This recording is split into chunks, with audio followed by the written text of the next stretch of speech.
Samantala, rider na nagtangkang takasan ng checkpoint, arestado.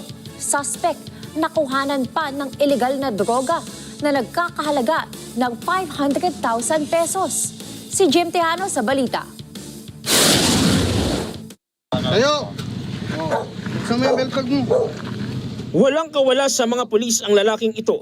Makaraang tangkaing takasan ng ikinasang anti-criminality checkpoint sa bahagi ng Greater Fairview, Quezon City, Miyerkules ng madaling araw. Ayon sa pulisya, tila nagulat ang rider nang mapansin ang nakalatag na checkpoint sa lugar. Kaya dali-dali itong umiwas sakay ng kanyang motorsiklo. Sa sobrang taranta ng suspect, bumangga pa ito sa isang motorista, dahilan para masugatan sa binti at sa kanyang paa.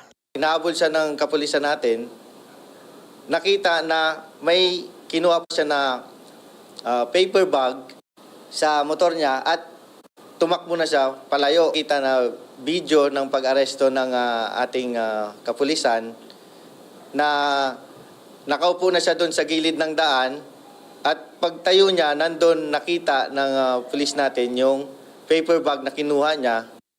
Sa isinagawang inspeksyon, na-recover mula sa kanyang ilang kontrabando na hinihinalang shabu na may timbang na higit 80 gramo at tinatayang nagkakahalaga ng 544,000 pesos na nakasilid sa paper bag. Buksan mo to, tol. Buksan mo. Buksan mo. Video mo. Ano yan? Ha? Buksan mo. Items? Ano yan? O, buksan mo. Ikaw magbukas. Buksan mo. Buksan mo to. Kaya pala nanganak mo ka. Buksan mo. Item pala ang dala mo ha. Anong items yan? Anong items yan? Ha? Bato. Sige, labas mo. Dito. Ayun may witness dyan ha. Paldo. Panalo!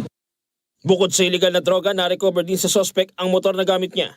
Lumabas sa ISAB records na dati na ring nakulong sa kasong illegal gambling noong 2017, robbery noong 2023, at may kinalaman sa illegal na droga noong 2023 ang suspect.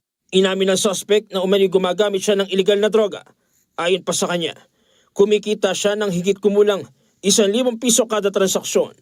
Magkano kontrata sa iyo? Tao lang po, 1,000. Dati ka nang nakulong sa droga din. Opo.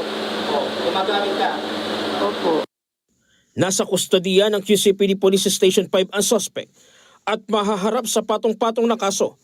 Kabilang ang paglabag sa Section 5 at 11 ng Republic Act 9165 at kasong resistance and disobedience to a person in authority. Jim Tejano para sa mata ng Agila.